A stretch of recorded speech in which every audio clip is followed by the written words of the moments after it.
All right, welcome back. Let's turn our attention to aviation now. When the government of former President Muhammadu Buhari announced plans to float a new national carrier, no one could have imagined the process would take this long. It's been about 8 years now since the process began, with close to 3 billion naira of government money spent on the project, and the national carrier is yet to take off. So what exactly is the issue? Recently, the Aviation and Aerospace Development Minister Festus Keyamo actually spoke on the issue. He made quite a number of allegations, and we decided to dig in. Take a look now at this next report. It's been one controversy after another over the project, and at the moment, the Airline Operators of Nigeria, an association of private airline owners in Nigeria, are up in arms against the initiative. They've been in court to stop Nigeria Air from taking off. Why they don't want the new national carrier to see the light of day is a topic for another day, and subject to debate depending on where you stand on the issue. In August, shortly after he came into office, the new Minister of Aviation, Festus Keyamo, made this announcement on Nigeria Air. Air Nigeria should be suspended. I have directed Nigeria Air until I brief Mr. President. It's as simple as that, to make sure that the processes followed were transparent. On Monday, May 27, 2023, Keyamo doubled down on his earlier statement on Nigeria Air. After the day's Federal Executive Council meeting, journalists asked him about the state of things on the proposed national carrier, and this is what he said. All the documents, all the reports, everything we have forwarded to Mr. President. The issues we met on the ground.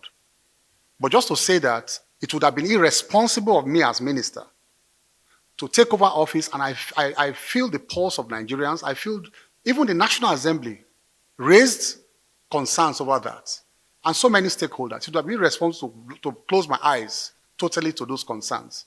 So because of that, we suspended it to say, let's just look at all the issues and recommend. Now we have looked at all the issues, and it's before Mr. President. But let me just give one or two snippets because of Nigerians who are, who are quick to judge.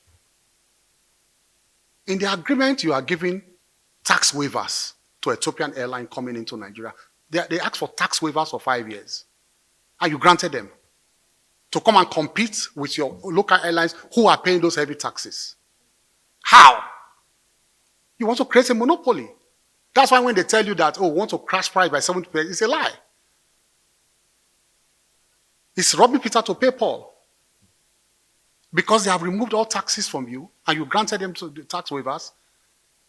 And initially, they will crash prices. Once you drive every other person out of the market, you now have a monopoly that you can hike it 500%. Nobody there to challenge you.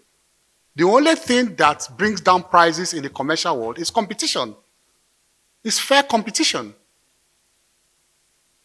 In the agreement, they also made a proposal that they will appoint everybody, top management, everybody Ethiopian in Nigeria. And we agreed.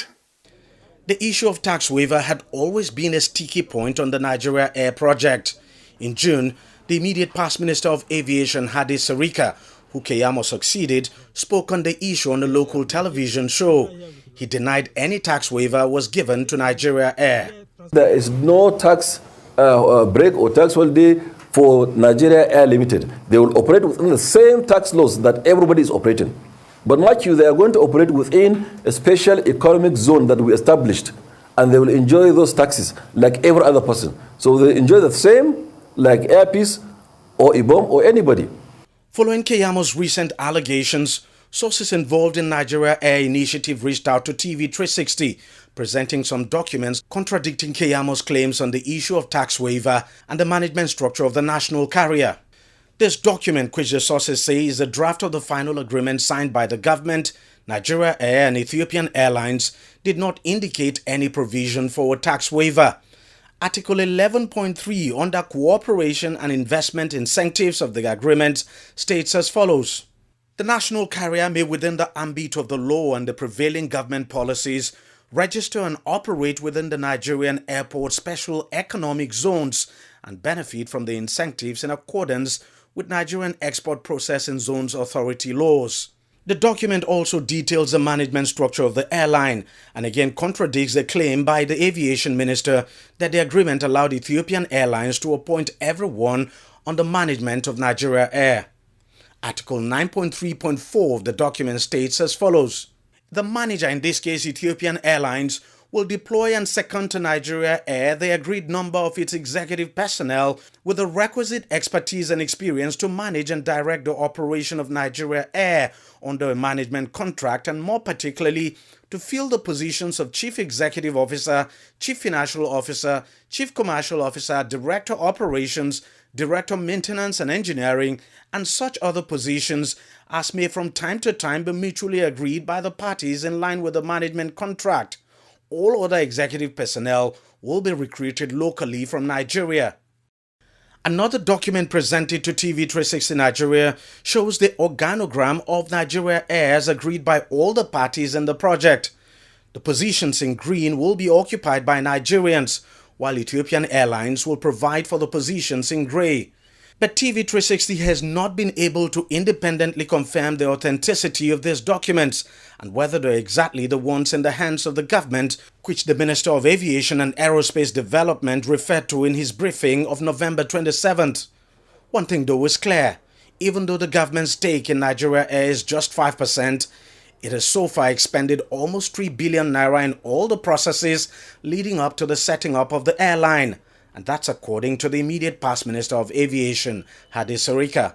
In 2016, 17, 18, 19, 20, 21, 22, 23, all of the monies voted for national carrier was 5 billion, voted and budgeted for. But all that was released is in the neighborhood of about 3 billion. And that 3 billion has not been expended, all of it, as at the time I left office. And what has been done with that money is nothing but transaction advisory services, the AOC processes, salaries, consultancy services, and the office in Abuja. So for now, the Nigeria Air project is in limbo. Everyone is waiting to see what President Tinubu does, especially with that report that Keyamo says is submitted to him. The government will no doubt have to decide whether it's a good idea to let all that money and efforts expended on the project so far to go to waste. We're waiting and, of course, watching. And you can be sure we will bring you any new update on this story anytime it unfolds. That's how much we can take on the program this week. Well, thank you very much for watching. I'll see you again next week. Bye-bye.